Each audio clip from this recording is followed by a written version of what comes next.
Hello student, welcome back again. Class 10 lecture number क्या है? नया प्लेलिस्ट क्या है? नया प्लेलिस्ट चैप्टर 3 की चैप्टर 3 कंप्लीट प्लेलिस्ट यहाँ पर आपको मिलेगी। तो चैप्टर 3 जो हमारा है वो है linear equation in two variables. तो linear equation in two variables सबसे पहले समझेंगे इस शब्द का क्या मतलब है, ठीक है? क्योंकि चैप्टर का नाम है तो इसके शब्द का मतलब पता ही होना चाहिए। लीनियर इक्वेशन का मतलब हो गया रैखिक समीकरण। लीनियर इक्वेशन का मतलब क्या हो गया? रैखिक समीकरण। रैखिक मतलब कि क्या? रेखा जैसी समीकरण, जिसका समीकरण अगर हम ग्राफ पर खींचे तो क्या होना चाहिए? एक सीधी रेखा होनी चाहिए। तो क्या होगा? लीनियर इक्वेशन होगी हमारी। क्या होगी? लीनियर इक्वेशन एक रैखिक समीकरण होगी इन टू वेरिएबल्स। टू वेरिएबल्स जो शब्द है, टू वेरिएबल शब्द का क्या मतलब है? उसमें दो वेरिएबल्स होंगे। हो सकता है वो दो वेरिएबल्स ए और बी हो सकता है वो दो वेरिएबल एक्स और वाई हो सकता है पी और क्यू ले लो आप, कोई भी दो वेरिएबल्स हो सकते हैं, ठीक है? तो linear equation in two variables हमको कहता है कि दो वेरिएबल्स के रैखिक समीकरण या दो चर वाले रैखिक समीकरण। क्या है? दो चर वाले रैखिक समीकरण। हालांकि आप लोग एक चर वाले रैखिक समीकरण पढ़ चुके हो, जैसे कि क्या होता है, बहुत सिंपल लिख दिया जाता है x + 10 = 5। तो एक चर वाला क्या है? रैखिक समीकरण। इसमें आप तरह तरह के x की वैल्यूज के लिए रेखा खींच सकते हो। एक चर का क्या हो गया? रैखिक समीकरण। इसमें क्या है? एक x है, बाकी एक एक समीकरण है, x एक ही चर है, तो ये क्या कहलाएगा? Linear equation in one variable, एक चर वाला रैखिक समीकरण। हम लोग जो पढ़ेंगे वो कुछ इस प्रकार से पढ़ेंगे। मान लो लिखा है x + y = 15, तो ये क्या हो जाएगा? एक दो चर का रैखिक समीकरण कहलाएगा। क्या कहलाएगा? दो चर का रैखिक समीकरण। समझ में आया सबको? समझ में आया नहीं आया? ठीक है, ये क्या हो जाएगा? दो चर का रैखिक समीकरण हो जाएगा। एक चर x है हमारा, दूसरा चर y है, तो ये समीकरण क्या हो जाएगा? दो चर वाला रैखिक समीकरण हो जाएगा। हमारे पास बहुत सारे रैखिक समीकरण हो सकते हैं, जैसे 2x + 3y = 19, या मान लेते हैं 3x + 4y = -10। कई प्रकार के हो सकते हैं, ठीक है? लेकिन जो इसका जनरल जनरल रूप या व्यापक समीकरण इसको कहते हैं, क्या कहते हैं? व्यापक समीकरण। क्या कहेंगे? व्यापक समीकरण। वो क्या होता है? ठीक है, व्यापक समीकरण क्या होता है? तो मैं यहाँ से इसको नीचे से थोड़ा हटा देता हूँ।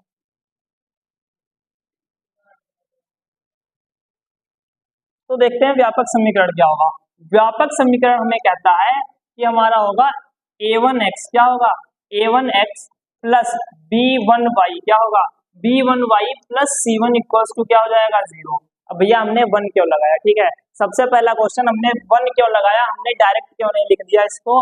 हम चाहते तो डायरेक्ट लिख लेते ax + by + c = 0। ये भी तो एक व्यापक समीकरण को ही दर्शा रहा है। तो हमने यहाँ पर 1 क्यों लगाया? 1 हमने इसलिए लगाया क्योंकि हम इस एक ही समीकरण से, ये हमारा एक समीकरण है a1x + b1y + c = 0, एक ही समीकरण से x और y की वैल्यू नहीं निकाल सकते। x और y की वैल्यू नहीं निकाल सकते, हमें एक दूसरे समीकरण की आवश्यकता पड़ेगी। तो उस दूसरे समीकरण का जो व्यापक रूप हम लोग लिखेंगे वो क्या लिख लेंगे?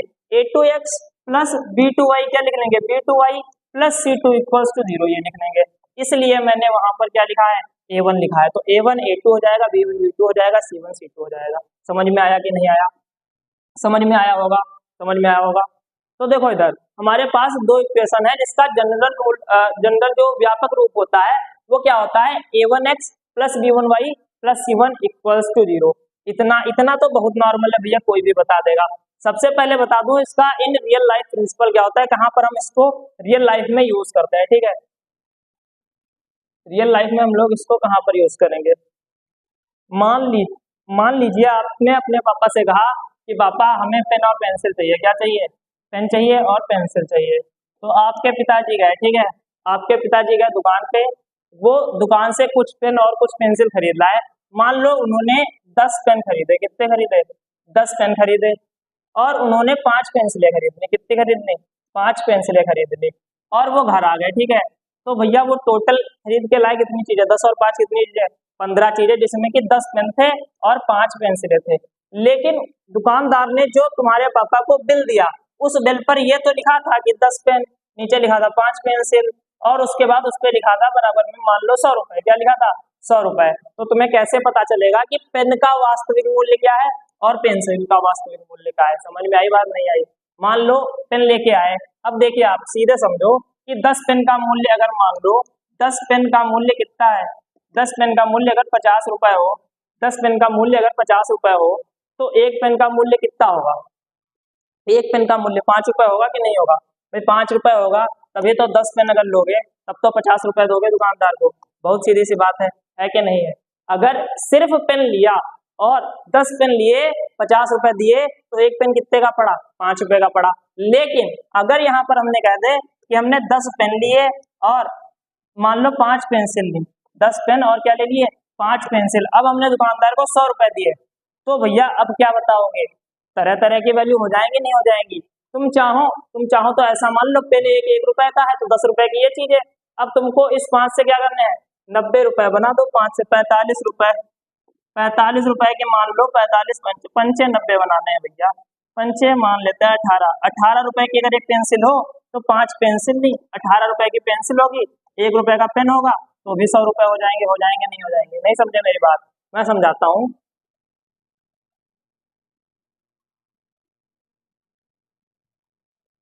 देखो इधर, अब हमारे पास जो कंडीशन है वो है 10 पेन। क्या है? 10 पेन है और क्या है? 5 पेंसिल है। क्या है? 5 पेंसिल। 10 पेन है और कितनी है? 5 पेंसिल। टोटल हमने रुपए कितने दिए? 100 रुपए। कितने दिए? 100 रुपए। तो अब आप बताओ, सिर्फ पेन थे तो हम निकाल लेते कि हाँ ठीक है 100 है तो 10 रुपए का एक पेन पड़ा, जैसे कि हमने यहाँ पर निकाला कि 10 पेन बराबर 50 रुपए, हमने यहाँ पर निकाला। लेकिन अब क्या है? 10 पेन है और 5 पेंसिल है, तो हम अगर मान लें कि पेन जो है 1 रुपए का है, कितने का है? 1 रुपए का, तो 10 पेन कितने के होगा? 10 रुपए के हो गए। मतलब मान लिया अगर ये जो पेन है ये 1 रुपए का है तो 10 रुपए के कितने हो गए? 10 पेन हो गए। हो गए कि नहीं हो गए? और बचे हुए पेंसिल, 5 पेंसिल ली है, कहने का मतलब 10 रुपए इधर हो गए। अब 5 पेंसिल कितने की बचेंगी? 90 रुपए की होंगी कि नहीं होंगी? तो एक पेंसिल का मूल्य कितना मान लो? 18 रुपए है। बड़ी महंगी वाली पेंसिल होगी, 5 वाली नहीं होगी। ठीक है, बहुत नॉर्मल सी बात है। और इसमें अगर हम चाहें, हम मान लें कि 5 रुपए का पेन है, क्या मान लें? 5 रुपए का पेन है, तो 5 रुपए का पेन होगा तो 50 रुपए इधर हो जाएंगे और 5 ही क्या है? पेंसिल है। तो भैया 10 रुपए की एक पेंसिल होगी तब जाके कितने होंगे? 100 रुपए। नहीं समझे बात? नहीं समझे? देखो इधर, 5 रुपए का एक पेन है, 10 पेन खरीदे, कितने दे दिए? 50 रुपए। 5 रुपए की एक पेंसिल है, 10 पेंसिल खरीदी, कितने हो गए? 50 हो गए। कितना आएगा? 100 आएगा। नहीं आएगा? 50 तो 50। समझ में आई बात? तो कई सारी वैल्यूज हो सकती हैं, लेकिन मान लो उसी समय पर आपकी मम्मी भी जाए दुकान पर, आपने भैया दोनों को बता रखा था, ठीक है, आपने दोनों को बता रखा था और उसी समय आपकी मम्मी गई दुकान पर। मान लो आपके पापा गए, वो लेकर के आए 10 पेन और 5 पेंसिल, ठीक है, 10 पेन और 5 पेंसिल देके आए दुकानदार को 100 रुपए, ठीक। और आपकी मम्मी गई, वो लेके आई 5 पेन, क्या लेके आई? 5 पेन और मान लेते हैं 15 पेंसिल। कितनी लेके आई? 15 पेंसिल। और वे दुकानदार को दे के आई 90 रुपए। तो अब क्या आप लोग बता सकते हो कि पेन का मूल्य क्या होगा और पेंसिल का मूल्य क्या होगा? समझ में आई बात? समझ में आई कि नहीं आई? जब तक हमारे पास एक ही समीकरण था तब तक हम पेन का मूल्य कुछ भी मान लेते और जितने से गुणा करा देते उतने पेन की कीमत हो जाती। पेंसिल का मूल्य कुछ मान लेते, पेंसिल की कीमत हो जाती। दोनों को जोड़ के कितना आना चाहिए? 100। लेकिन अब अगर हम अपने मन से मान लें कि भैया पेन की कीमत कितनी है, पेन की कीमत मान ले 5 रुपए है, तो इधर कितना जाएगा? 50। और इधर मान ले पेंसिल की कीमत 10 रुपए है, तो इधर भी कितना जाएगा? 50। तो 50 इधर कितना जाएगा? 100। अगर आपने मन से मान लिया तो भैया मम्मी भी तो गई है ना दुकान पे, मम्मी गई दुकान पे, भैया वो सामान लेके आई, तो तुमने पेन माना था, वही दुकान है तो 5 रुपए का पेन होगा। कितने रुपए हुए? 25 प्लस 15 पेंसिल लाई, पेंसिल कितने की थी? 10 की, तो 15 सामान कितने हो गए? 150 रुपए। अब तो 90 नहीं आया ना, कहाँ आया 90? 90 के बराबर तो नहीं हो सकती ना ये वैल्यू। ये कितनी है? 150 प्लस 25 कितनी है? 175 है। तो कहाँ गया भैया? कैसे गणित लगाओगे? ऐसे लगाओगे कि एक में 5 रखने पे आ रहा है, दूसरे में रखने पे नहीं आया। तो इसी के लिए हम लोग किसको पढ़ते हैं? Linear equation in two variables. कैसे निकलेगी पेन की अलग से कीमत, कैसे निकलेगी पेंसिल की अलग से कीमत। समझ में आई बात? समझ में आई कि नहीं आई? ठीक है, फटाफट से वीडियो को लाइक कर दो। अब बढ़ते हैं अपने कॉन्सेप्ट की तरफ, ठीक है। सबसे पहले तो मैंने आपका परिचय करा दिया है कि क्या है, और एक जनरल डेली लाइफ का एग्जांपल लेकर भी आपको बता दिया है। अब देखते हैं, ठीक है। मान लेते हैं एक समीकरण को लिखा है इस तरीके से, 10x + 2y = मान लेते हैं 50 लिखा हुआ है। क्या लिखा हुआ है? 50। क्या लिखा है? 50, ठीक है, ये लिखा हुआ है। और तो ये क्या कहलाएगा? Linear equation in two variable कहलाएगी नहीं कहलाएगी? दो चर वाला रैखिक समीकरण कहलाएगी। All clear? और अगर मैंने इसके साथ में एक और इक्वेशन लिख दी 5x + 3y = 20, अब भैया क्या हो जाएगा, ये वाली इक्वेशन भी है, ये वाली इक्वेशन भी क्या कहलाएगी, लीनियर इक्वेशन इनटू वेरिएबल।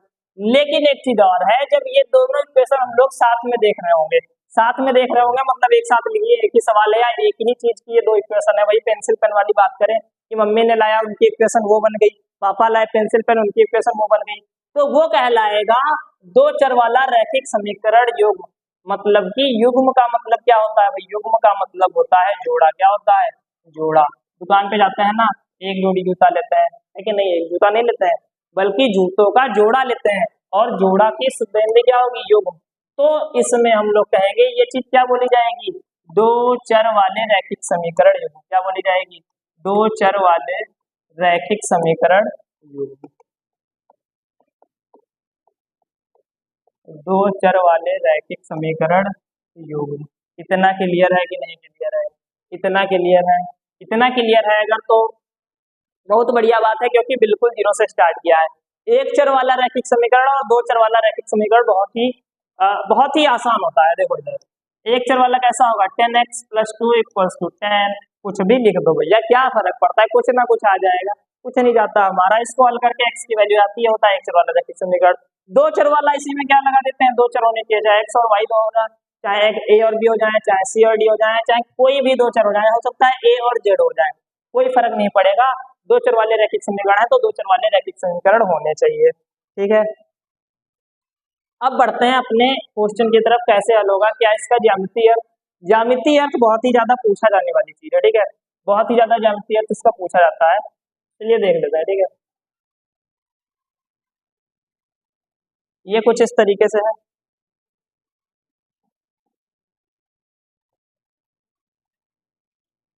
कुछ इस तरीके से है। ये क्या है, ये मैंने क्या बना दिया, एक कार्तीय तल बनाया नहीं रहा।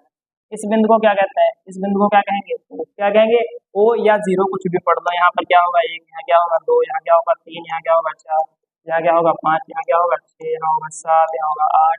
इस तरीके से आगे सारे नंबर होते हैं। ये क्या होता है, एक्स एक्सिस होता है। क्या होता है, एक्स एक्सिस।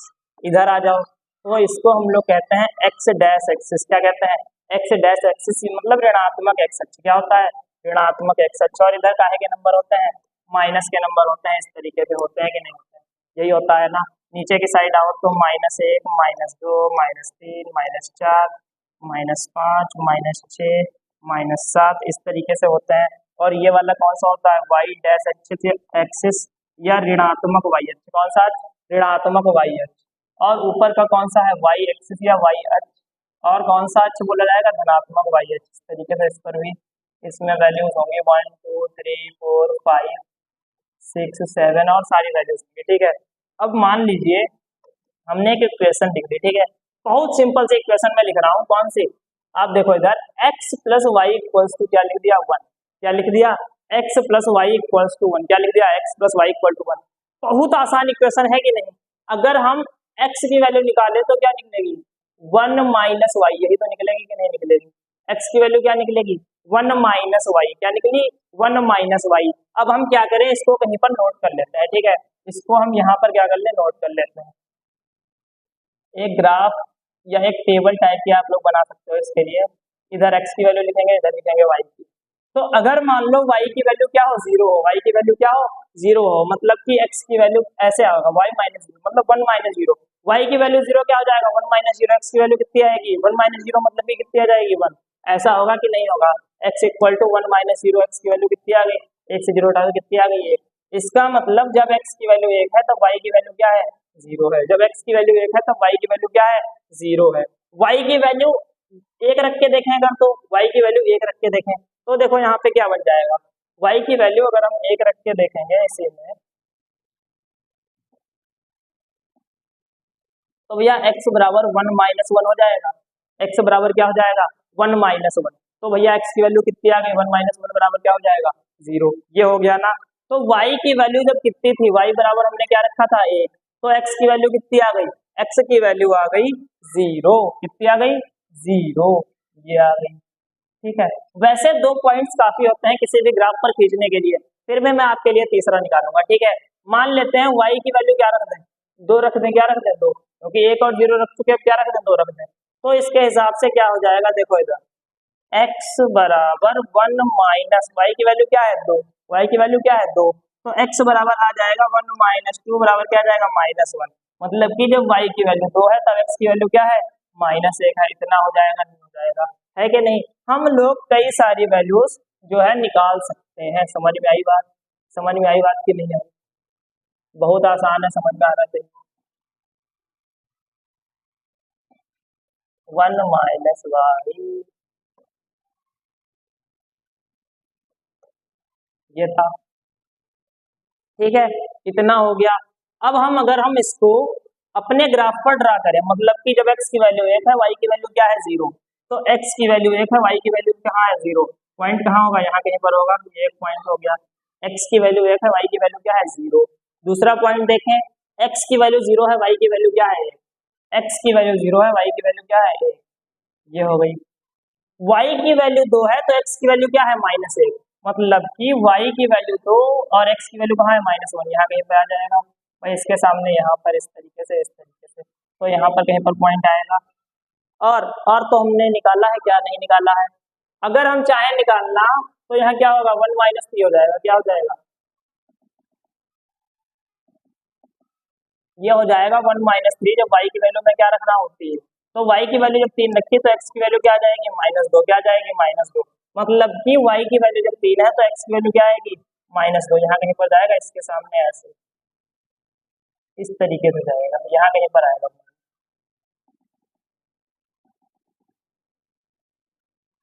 यहाँ कहीं पर आएगा पॉइंट।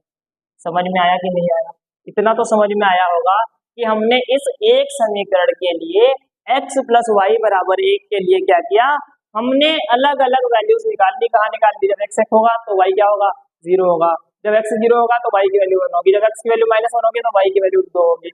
समझ में आया ना, इतना तो बहुत आसान है, ठीक है, कोई भी बच्चा कर लेगा। और उसके बाद अगर हम इस रेखा को इस तरीके से मिलाएं तो ये कुछ इस प्रकार से रेखा खिंच जाएगी, नहीं खिंच जाएगी, आप मुझे बताओ। इस प्रकार से एक रेखा खींचेगी, नहीं खींचेगी, यहाँ पर है रेखा है कि नहीं है, ये क्या हमने एक रेखा खींच दी ग्राफ पे। मान लें हमारे पास कोई दूसरा समीकरण इस प्रकार से है, ये समीकरण था, एक मिनट में दूसरा समीकरण मान लेते हैं, x माइनस वाई बराबर क्या है 1 है। x माइनस वाई बराबर अगर 1 है तो क्या हो जाएगा, x की वैल्यू क्या हो जाएगी 1 प्लस वाई, क्या हो जाएगी 1 प्लस वाई, क्या हो जाएगी 1 प्लस वाई, 1 प्लस वाई हो जाएगी, नहीं हो जाएगी। जब x प्लस वाई बराबर 1 था तो x की वैल्यू हो गई 1 माइनस वाई, जब x माइनस वाई बराबर 1 है तो x की वैल्यू क्या हो जाएगी 1 प्लस वाई। अगर हम इसके लिए भी एक बहुत नॉर्मल सा टेबल बनाए, यहाँ पर टेबल बना लेते हैं x और y का, तो यहाँ x लिख लें, यहाँ लिख लें y। तो देखो इधर ध्यान से, क्या है हमारे पास वैल्यूज, x माइनस ये रही x plus x equal to 1 plus Y, क्या है x equal to 1 plus Y. y की जगह 0 रख के देखो, y की जगह क्या रख दो 0, y की जगह जैसे ही 0 रखोगे x की वैल्यू क्या आ जाएगी 1 आ जाएगी, x की वैल्यू क्या आ जाएगी 1 आ जाएगी। y की जगह पर 1 रखोगे x की वैल्यू कितनी आ जाएगी 2 आ जाएगी। दो वैल्यूज तो काफी है, हमारे पास 2 लाइन हो जाएंगी, 2 पॉइंट हो जाएंगे, हम लाइन को ड्रॉ कर सकेंगे, कैसे भी लाइन आएगी हमें मान लेते हैं नहीं पता है, तो हमारे पास 2 पॉइंट हो गए। जब x की वैल्यू 2 है तो y की वैल्यू कितनी है 1। अब मान लेते हैं y की वैल्यू क्या ले लें -1, x की वैल्यू क्या हो जाएगी, x की वैल्यू क्या हो जाएगी 0 हो जाएगी, नहीं हो जाएगी, इतना तो हो जाएगा ना, बहुत आसान है, ठीक है, बहुत आसान है। तो बस हमारा काम इतनी टेबल से चल जाने वाला है, ठीक है। इस चीज को उठा करके थोड़ा सा साइड में रख लेते हैं,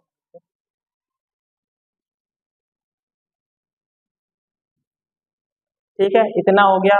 ये हमारे पास वैल्यूज हैं 0 1 1 2 -1 0, ठीक है, x और y की वैल्यूज इतना क्लियर है। अब देखो इधर ध्यान दो, हम अगर इसकी लाइन खींचे तो x बराबर 1 है, y बराबर क्या है 0, x बराबर 1 है, y बराबर क्या है 0, मतलब कि एक जो पॉइंट है वो यही वाला होगा, कौन सा होगा ये वाला पॉइंट। दूसरा देखो y बराबर 1 है, x बराबर क्या है 2, y बराबर 1 है, x बराबर क्या है 2, कहने का मतलब दूसरा पॉइंट यहाँ कहीं पर होगा, जब y बराबर 1 यहाँ कहीं पर जाएगा, x बराबर 2 यहाँ कहीं पर जाएगा, इस तरीके से होगा कि नहीं होगा, होगा ना। आगे देखो, जब y की वैल्यू -1 है तब x की वैल्यू क्या है 0, मतलब कि जब y की वैल्यू -1 है तो यहाँ पर पॉइंट है x की वैल्यू क्या है 0 मतलब कि 0 पर, y पर कहाँ पर -1 पर। इतना तो बहुत आसान है, सबको आता है। और इसकी भी एक रेखा क्या करें, ड्रॉ करें। इसकी भी एक रेखा ड्रॉ करेंगे, इस प्रकार से होकर के आएगी और इस प्रकार से आगे की साइड में ये रेखा क्या होगी, जाएगी। ऐसा होगा, ऐसा होगा, नहीं होगा। तो देखो हमारे पास ये वाली जो रेखा है, ये वाली जो रेखा है, ये कौन सा समीकरण की है, x plus Y equals to 1 का है, की है x plus Y equals to 1 की है, ठीक है। और जो ये वाली रेखा है, ये वाली रेखा ये काहे की है, x minus Y equals to 1 काहे की है, x minus Y equals to 1। और ये दोनों रेखाएं कहाँ पर प्रतिच्छेद कर रही, देखो आप इधर कहाँ पर प्रतिच्छेद कर रही, यहाँ पर इस वाले कोऑर्डिनेट पर कर रही कि नहीं कर रही। इस कोऑर्डिनेट पर x और y की वैल्यू क्या होती है, इस कोऑर्डिनेट पर x और y की वैल्यू होती है, x की वैल्यू होती है 1 और y की वैल्यू क्या होती है 0। क्या होती है, x की वैल्यू होती है 1 और y की वैल्यू होती है 0। कहने का मतलब है, कहने का मतलब ये है कि निर्देशांक ज्यामिति या कार्तीय तल पर जब भी हम किसी रैखिक समीकरण को खींचेंगे तो वे जहां पर प्रतिच्छेद करेंगे वही क्या होगा, उन दो रेखाओं का हल होगा। 1 और 0 ऐसे दो मान हैं जो दोनों समीकरणों को संतुष्ट करेंगे। x का मान 1 है, y का मान क्या है 0। आप समीकरण में रख के देखो, आप समीकरण में रखोगे तो x की जगह 1, y की जगह 0, तो 1 प्लस 0 बराबर कितना आ जाएगा, 1 आ जाएगा। यहाँ रखोगे तो x की जगह 1 माइनस y की जगह 0 बराबर कितना आ जाएगा, फिर से 1 आ जाएगा और हमारी दोनों इक्वेशन ट्रू है।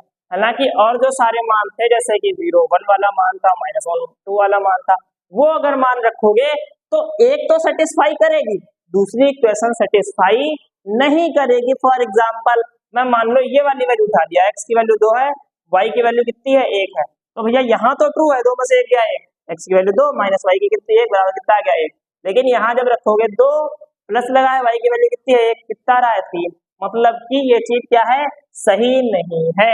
तो सिर्फ वो वैल्यूज होंगी x और y की, ऐसी कॉमन वैल्यूज जो दोनों रेखाएं जहां पर क्या करेंगी, प्रतिच्छेद करेंगी, वही वाली वैल्यूज दोनों इक्वेशन में क्या होंगी, सेटिस्फाई करेंगी। इतना समझ में आया, इतना समझ में आया। फटाफट से इसका स्क्रीनशॉट ले लो, फिर आगे बढ़ते हैं।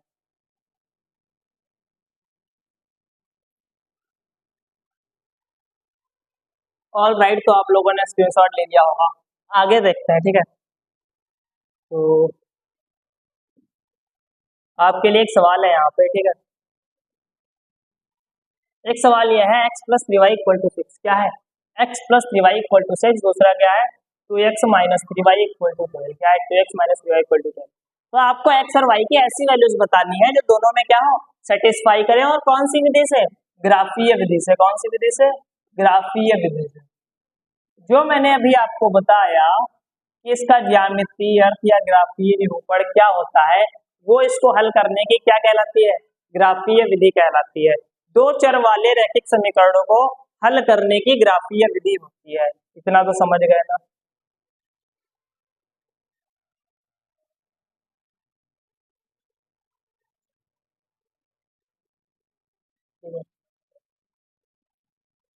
इतना हो गया, तो आप समझो इधर हमें क्या करना पड़ेगा, इसका देखो ग्राफ तो बनाना ही पड़ेगा।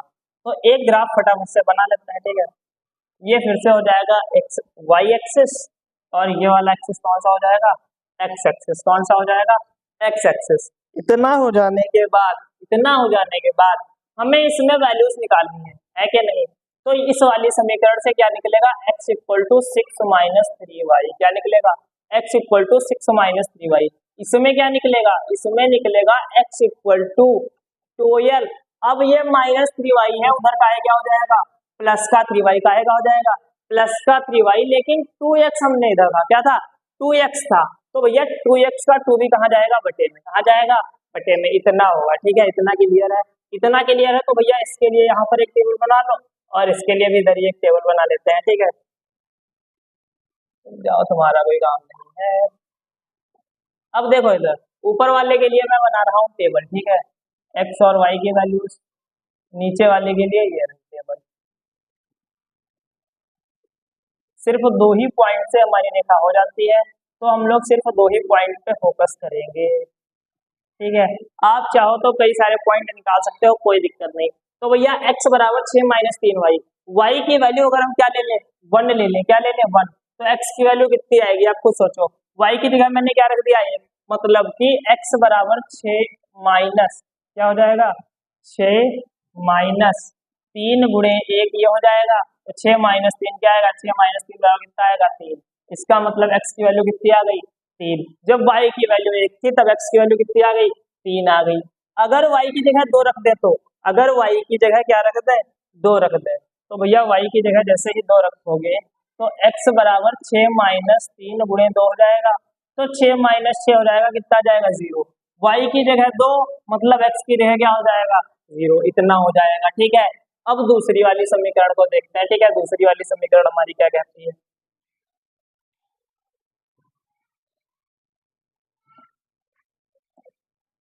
तो दूसरी वाली समीकरण है x बराबर 12 प्लस 3y बटे 2।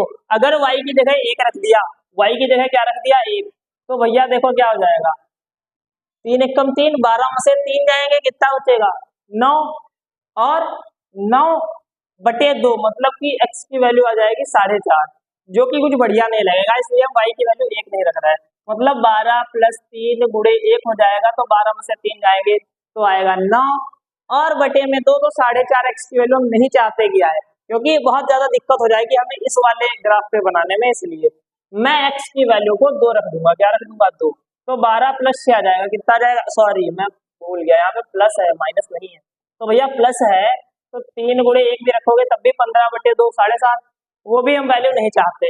हम चाहते हैं हम यहाँ पर क्या रख दें -2 रख दें। क्या रख दें, y की वैल्यू क्या रख दें -2। y की वैल्यू अगर मैं -2 रख दूं, y इक्वल्स टू -2, तो x की वैल्यू पता है क्या आएगी, x की वैल्यू आएगी 12 प्लस 3 गुणे -2 और पूरे के बटे में 2, तो बन जाएगा 12 माइनस 6 बटे 2, और ये चीज जो है ये चीज बन जाएगी 6 बटे 2 बराबर कितना बन जाएगा 3।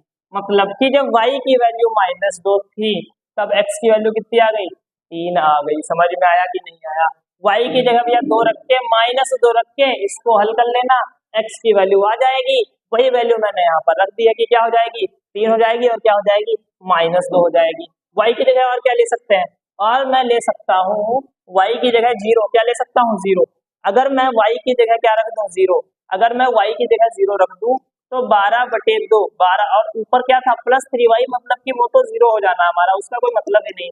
12 बटे 2 बराबर कितना जाएगा 6, क्या आ जाएगा 6, मतलब कि y की वैल्यू 0 तब x की वैल्यू कितनी आ गई 6। इतना समझ में आया, इतना तो समझ में आया होगा, बहुत आसान है। ठीक है, बहुत आसान है, अगर नहीं समझ में आया है तो एक बार वीडियो को पीछे करके देख लेना, सारी चीजें समझ में आ जाएंगी। ठीक है,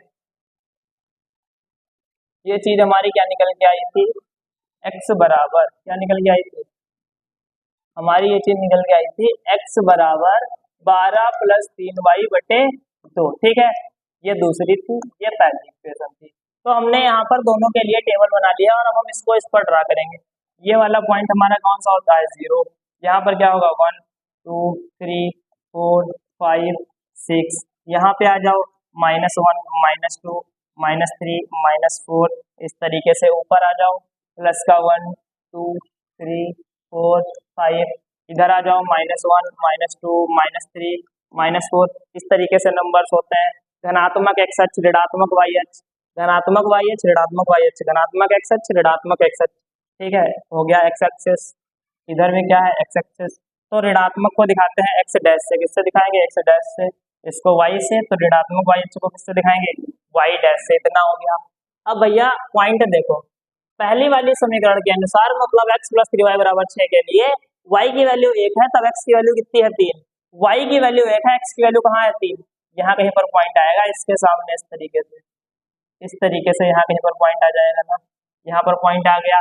जब y की वैल्यू 1 है तब x की वैल्यू कितनी है 3, तो x की वैल्यू 3 हो गई, y की वैल्यू कितनी हो गई 1। दूसरा पॉइंट क्या है, y की वैल्यू 0 है, x की वैल्यू x की वैल्यू 0 है, y की वैल्यू कितनी है 2, तो x की वैल्यू 0 है, y की वैल्यू 2, कहाँ जाएगा यहाँ पर आ जाएगा, x की वैल्यू 0 है, y की वैल्यू कितनी है 2, और इसको मिलाते हुए हम एक रेखा इस प्रकार से खींच देंगे, इस प्रकार से ये एक रेखा खींच जाएगी, इस प्रकार से रेखा है।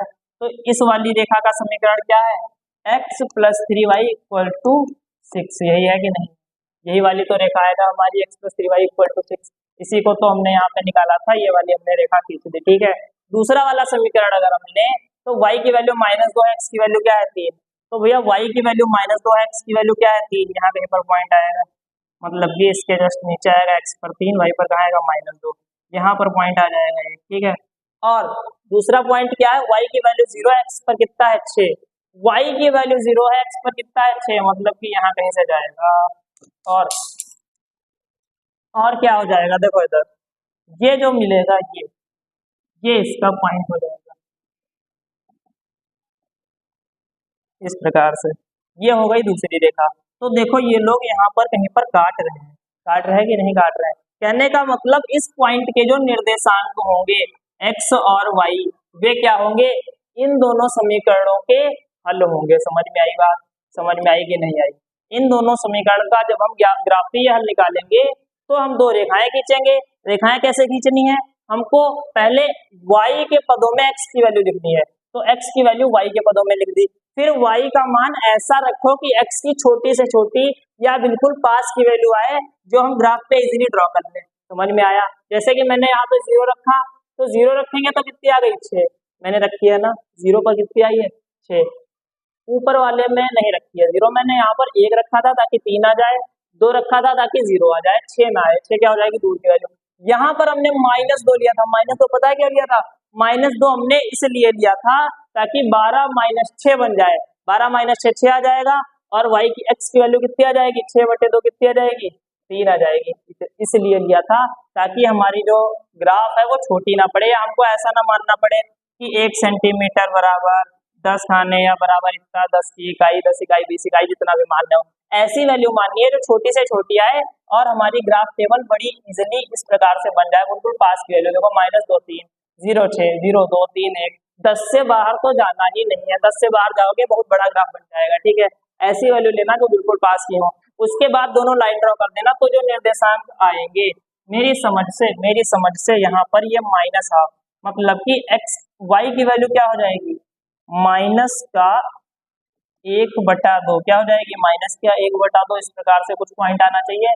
और x की वैल्यू क्या आएगी, x की वैल्यू आ जाएगी 5 और 6 के बीच, मतलब कि 5.5, या इसको लिख लो कितना 11/2, क्या लिख लो आप लोग, ये क्या हो जाएगी 11/2, इस प्रकार से इसमें x और y की वैल्यूज आने के चांस है। मैं बताऊं यहाँ पर मैंने ग्राफ को क्या किया है, अपने हाथों से बनाया है, तो ये जो दूरी है ये आगे पीछे हो सकती है नहीं हो सकती है, बिल्कुल हो सकती है। अगर आप लोग ग्राफ पेपर का यूज करोगे तो क्या होगा, बिल्कुल सेट दूरी देखने को मिलेगी, लाइन बिल्कुल परफेक्ट जाएंगी। ये भी हो सकता है बिल्कुल पार्टिकुलर किसी पॉइंट पर हो सकता है, ये दूरी ना हो, ये बिंदु ना हो, बिल्कुल किसी ना किसी पार्टिकुलर पॉइंट पर ये लोग जो है इंटरसेक्ट करें, ये दोनों रेखाएं, और वो x और y की वैल्यू। तो समझ में आया कि नहीं आया, इसका भी फटाफट से स्क्रीनशॉट ले लो आप लोग, फिर हम इसको हल करने की 3 विधि के बारे में चर्चा करेंगे, ठीक है। इसको हल करने की कितनी विधि होती है, 3 विधि। 2 विधि बहुत ज्यादा इंपॉर्टेंट है, तीसरी प्रचलन में अब नहीं है, लेकिन वो भी इंपॉर्टेंट है, वो भी पढ़ाऊंगा, ठीक है। पढ़ते हैं तीसरे की ओर।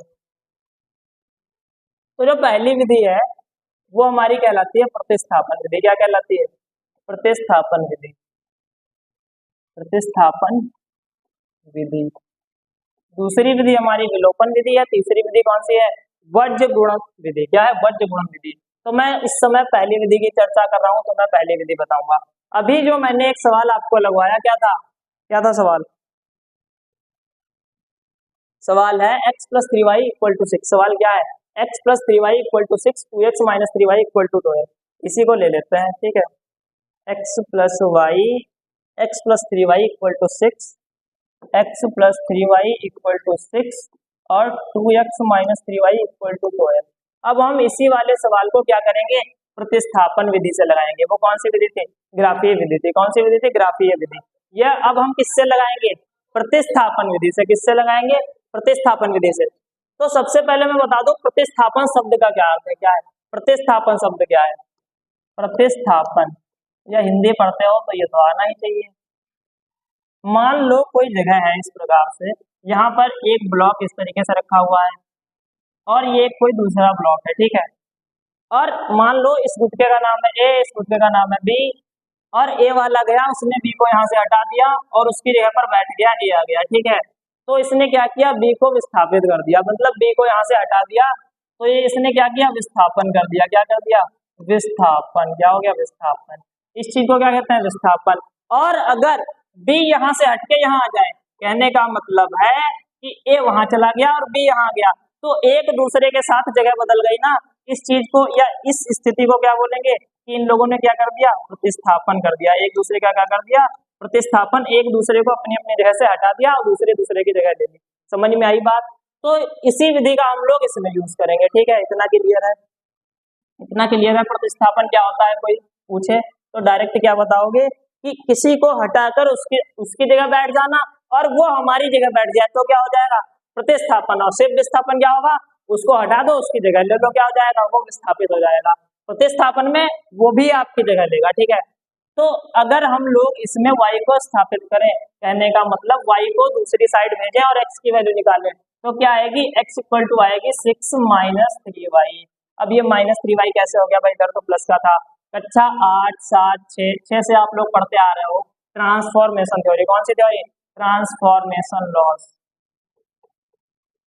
जिसमें आप लोगों को सिखाया जाता है कि प्लस की चीज बराबर के इधर जाएगी तो माइनस की हो जाएगी, माइनस की चीज इधर जाएगी प्लस की हो जाएगी, मल्टीप्लाई की चीज इधर जाएगी डिवाइड की हो जाएगी, डिवाइड की चीज इधर साइड जाएगी काहे की हो जाएगी, मल्टीप्लाई की। तो देखो इधर यहाँ पर लगाया बराबर का निशान, और बराबर का निशान लगाया तो बराबर निशान के इधर है क्या है, प्लस का 3y। तो जैसे ही ये बराबर के निशान के इधर आया तो क्या हो जाएगा, माइनस का 3y। इतना समझ में आया? तो x की वैल्यू क्या हो गई, 6 माइनस 3y। और ये जो वैल्यू है, ये वैल्यू उठा करके इस वाले समीकरण में रख दो, तो ये समीकरण देखना क्या होगा, जैसे ही मैं इसमें वैल्यू रखूंगा x की जगह पे क्या रख दो, 6 माइनस 3y। क्या रख दिया, 6 माइनस 3y। इसको हम लोग रखेंगे ब्रैकेट में। ब्रैकेट में इसलिए रखेंगे क्योंकि यहाँ पर दो पद है। क्या है, दो पद। पद क्या होता है भाई, पद भी पता होना चाहिए। पद होता है टर्म। क्या होता है, टर्म। अब टर्म क्या चीज है, ऐसे इंग्लिश तो नहीं बता सकते। जहां से पूरे समीकरण में या किसी भी व्यंजक में प्लस या माइनस लगता है, मान लो मैंने लिखा 2 + 3, तो इसमें कितने पद हैं, 2। प्लस या माइनस जहां से लगता है तो क्या कहलाता है, एक पद कहलाता है। मतलब कि 2 एक पद है, 3 एक पद है। इसमें कितने पद है, 3 पद है। लेकिन x की वैल्यू कितने पदों में है, 2 पदों में है। इसलिए हम लोग किसका उपयोग करेंगे, इस स्मॉल वाले ब्रैकेट का उपयोग करेंगे, जिससे x की गुणा 2 में हो रही थी। अब इन दोनों पदों की गुणा किसमें हो जाएगी, 2 में हो जाएगी। इतना क्लियर है? आगे क्या लिखेंगे, माइनस 3y बराबर क्या लिख देंगे, 12। इतना क्लियर है? इतना अगर क्लियर है तो बहुत बढ़िया बात है। अब देखो इधर ये पूरा समीकरण जो बन गया, ये देखो ध्यान से देखो भैया, यहाँ भी y है, यहाँ भी y है। क्या ये एक चर वाला रैखिक समीकरण है कि नहीं है? फटाफट से नीचे कमेंट कर दो कि ये एक चर वाला रैखिक समीकरण है कि नहीं है। ठीक है, एक चर वाला रैखिक समीकरण है कि नहीं है? तो भैया एक चर वाला ही रैखिक समीकरण है, क्योंकि इसमें दूसरा चर क्या हो गया, गायब हो गया। x था, हमने उसको विस्थापित कर दिया किससे, y से। कर दिया कि नहीं कर दिया? समझ में आई बात? इसीलिए इस विधि का नाम क्या है, प्रतिस्थापन विधि। समझ में आई बात? तो भैया इसको हल कर लो, बस आंसर आ जाएगा। तो 2 की गुणा 6 से होगी, कितना जाएगा, 2 × 12 माइनस 2 × 3 = 6y माइनस 3y। ये चीज उसके बाद बराबर में क्या है, 12। अब y वाले टर्म एक तरफ और संख्या वाले टर्म क्या कर ले, एक तरफ कर ले। तो ये हो जाएगा माइनस का 6y माइनस का 3y क्या हो जाएगा, माइनस का 9y। क्या हो जाएगा, माइनस का 9y। और ये 12 कहाँ भेज दो, उधर। कहाँ भेज दो, इधर। तो जैसे इसको इधर भेज दोगे तो ये क्या हो जाएगा, 12, और ये वाला जाएगा, क्या हो जाएगा, -12। क्या हो जाएगा, -12। तो देखो इधर क्या आ गया, -9y बराबर आ गया 12 -12, मतलब कि ये चीज क्या हो गई, 0। ठीक, क्या हो गई, 0 हो गई। माइनस का 9y बराबर क्या हो गया, 0।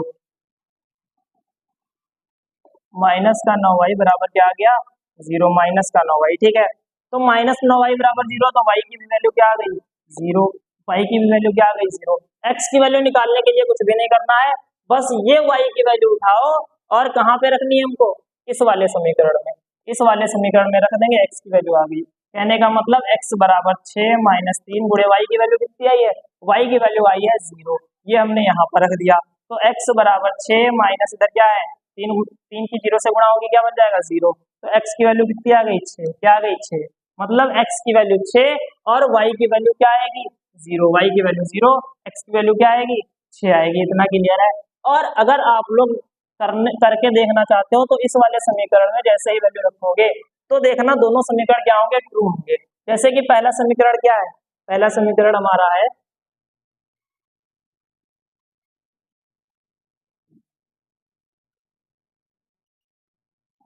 पहला समीकरण है x + 3y = क्या है, 6। तो भैया x की वैल्यू क्या है, 6, y की वैल्यू क्या है, 0। 6 + 3 × 0 बराबर कितना आएगा? 6 आएगा ना, 6 बराबर 6 आएगा। ये तो चीज 0 हो गई, क्या है? ट्रू है। दूसरी वाली समीकरण में आप वैल्यू रख लो। दूसरी वाली समीकरण में भी अगर वैल्यू रखोगे, क्या रखोगे? 2x की जगह कितना रख दें? x की जगह क्या रख दें? 6 -3y मतलब 3y की जगह क्या रख दें? 0 बराबर कितना आएगा? 12। तो देखो 6 दूनी 12, ये तो चीज 0 हो जाएगी कि नहीं हो जाएगी? ये चीज हो गई 0, तो कितना आ गया? 12 बराबर 12। मतलब जो मैंने अभी यहाँ पर जो ग्राफ बनाया था, कहाँ गया? ये वाला। अगर मैं ग्राफ पेपर का यूज करके ये वाला ग्राफ बनाता तो ये जो पॉइंट है जो मैं यहाँ मिला रहा था, वो कहीं ना कहीं जाकर यहाँ पर मिलता है, यहाँ पर कहीं पर इस प्रकार से वाला पॉइंट मिलता। और y की वैल्यू यहाँ पर कोऑर्डिनेट जो होते हैं x और y, वो पता है क्या होते? वो होते हैं x की वैल्यू 6 और y की वैल्यू क्या होते? 0। मैंने पहले ही कहा था, अगर आप ग्राफ पेपर का यूज करोगे बिल्कुल सही उत्तर निकल के आएगा, अदरवाइज थोड़ा सा ऊपर नीचे आगे पीछे का आंसर हो सकता है। ठीक है, कोई दिक्कत नहीं।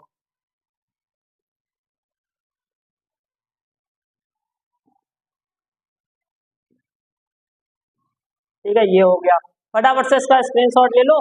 अगला एक और सवाल देखेंगे। ठीक है, प्रतिस्थापन विधि अगर समझ में नहीं आई है तो अगले वाले सवाल में समझ में आ जाएगी, बहुत आसान है। ठीक है, बहुत आसान है अगले सवाल में। तो मान ले कोई सवाल इस प्रकार से है, x + y = क्या लेते हैं? 2। क्या ले लेते हैं? x + y = क्या ले लिया? 2। और दूसरी कोई समीकरण इस प्रकार से ले ली, 3x - 2y = क्या ले लेते हैं? 10। क्या ले लिया? 3x - 2y = 10। तो कुछ नहीं करना है, बस हमें इस x को विस्थापित करना है y से। इस x को क्या करना है? विस्थापित करना है y से। और कैसे करेंगे?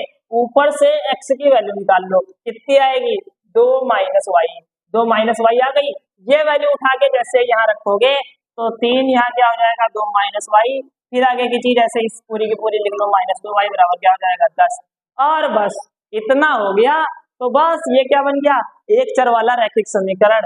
इसको तो हल कर ही लोगे। इसको हल कर लिया तो y की वैल्यू निकल जाए तो यहाँ पे रख दो, आ जाएगी x की वैल्यू। सवाल खत्म। प्रतिस्थापन विधि ऑल क्लियर। क्या हो गई? All clear. इसके क्वेश्चंस के लिए भी मैं एक वीडियो लेके आऊंगा जिसमें मैं कम से कम 20 क्वेश्चंस आप लोगों को लगवा दूंगा प्रतिस्थापन विधि से। ठीक है, कोई दिक्कत नहीं है। ठीक है, अब यहाँ पर ये जो समीकरण बना, बस इसको हल करना है। क्या लिखा है? 3 ब्रैकेट में 2 - y -2y बराबर ये। तो भैया 3 दूनी क्या हो जाएगा? 6 माइनस ये क्या हो जाएगा? 3y। फिर आगे क्या लिखा है? -2y मतलब कि क्या हो जाएगा? -2y बराबर क्या लिखा है? 10। इतना हो गया। मतलब 3 दूनी 6 -3y -2y बराबर क्या हो गया? 10 हो गया। अब इधर देखो ये क्या बन जाएगा? -5y बराबर इधर क्या है? 10। ये उधर जाएगा, क्या हो जाएगा? -6। तो इधर कितना रहेगा? 4। कितना रहेगा? 4। इसका मतलब -5y बराबर 4। तो y की वैल्यू क्या आ जाएगी? -4/5 या 4/-5, कुछ भी लिख लो, दोनों वैल्यू क्या है? सही। और जैसे ही ये वैल्यू उठा के यहाँ पे रखोगे तो x की वैल्यू कितनी आ जाएगी? 2 - x की वैल्यू, y की वैल्यू क्या है? -4/5। देखिए 2 लगाया, माइनस लगाया, y की वैल्यू खुद क्या है? -4/5। इसलिए इसको कहाँ रखेंगे? ब्रैकेट में रखेंगे। कहाँ रखेंगे? ब्रैकेट में। तब माइनस माइनस आपस में मल्टीप्लाई करेंगे according to the BODMAS rule. और ये क्या हो जाएगा? 2 + 4/5। अब ये एक हो गई परिमेय संख्या। ये अभी तक पूर्णांक था, बटे में 1 लगा के क्या बन गया? परिमेय संख्या। और बस इसका लासा जैसे लोगे तो 10/5 + 4/5 बराबर क्या आ जाएगा? 14/5। क्या आ जाएगा? x की वैल्यू क्या आ जाएगी? 14/5। ये आ गई x की वैल्यू। y की वैल्यू क्या आई थी? -4/5। क्या आ गई थी? -4/5। क्या आ गई? -4/5। बहुत आसान है, बहुत आसान है प्रतिस्थापन विधि। फिर से बता रहा हूँ। ठीक है, 2 सवाल लगवाए, दूसरा सवाल मोस्ट इजी है और बहुत ही ज्यादा इंपॉर्टेंट क्वेश्चन है। ठीक है, जो मैंने एग्जांपल लिया था बहुत ही ज्यादा इंपॉर्टेंट है। क्या है? Most important. बोर्ड की तरफ से देखो, आप कहीं से भी देखो, क्या है? मोस्ट इंपॉर्टेंट क्वेश्चन है। और ये वाला भी क्वेश्चन क्या है?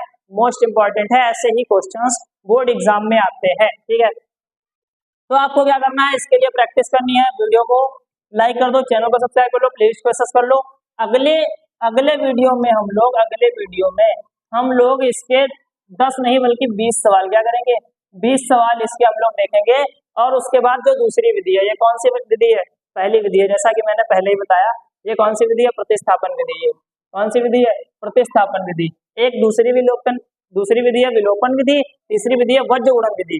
तो क्वेश्चन लगाने के बाद हम लोग बात करेंगे वज्र गुणन विधि और विलोपन विधि की। सबसे पहले करेंगे विलोपन विधि की, इसके बाद क्वेश्चंस, फिर विलोपन विधि, फिर उसके क्वेश्चन, फिर वज्र गुणन विधि। और एक और चीज मैं बताना चाहता हूँ कि ये जो पूरी समीकरण होती है, जैसे मान लो हमारे पास कोई समीकरण ये है, x माइनस वाई बराबर 4, 2x minus 3y equal to 6। अभी मैं 3 समीकरणें ले रहा हूँ, ठीक है। ये एक हो गई, दूसरी मान लो मैंने ले ली 2x minus Y equals to 9, इसमें मैंने ले ली 4x minus 2y equals to 17, ठीक है, ये हमने ले ली। और एक और मैं तीसरी कोई समीकरण ले रहा हूँ, 3x minus 4y equals to 12 और x minus 12y equals to मैंने ले लिया 36। क्या ले लिया? 36। देखिए मैंने यहाँ पर 3 समीकरणें लिखी हैं। क्या है? 3 समीकरणें। आप लोग क्या करना, इन तीनों समीकरणों पर विचार करना। क्या करना? तीनों समीकरणों पर विचार करना। अगले वीडियो में मैं इसके बारे में बताऊंगा ये तीनों समीकरणें मैंने क्यों लिखी हैं, किस लिए लिखी हैं, इसका महत्व क्या है, इसके जरिए मैं आपको क्या समझाना चाहता हूँ, और आपको इसके जरिए बहुत ही महत्वपूर्ण चीज पता चलेगी। ठीक है, ध्यान देना, अगर लगाने की कोशिश करोगे हो सकता है फंस जाओ। मिलते हैं अगले वीडियो में, तब तक के लिए चैनल को सब्सक्राइब कर लो। चैप्टर 2 की प्लेलिस्ट अगर नहीं देखी है तो चैप्टर 2 की भी प्लेलिस्ट देख लो, और चैप्टर 1 की भी प्लेलिस्ट अवेलेबल है। ठीक है, मिलते हैं अगले वीडियो के साथ।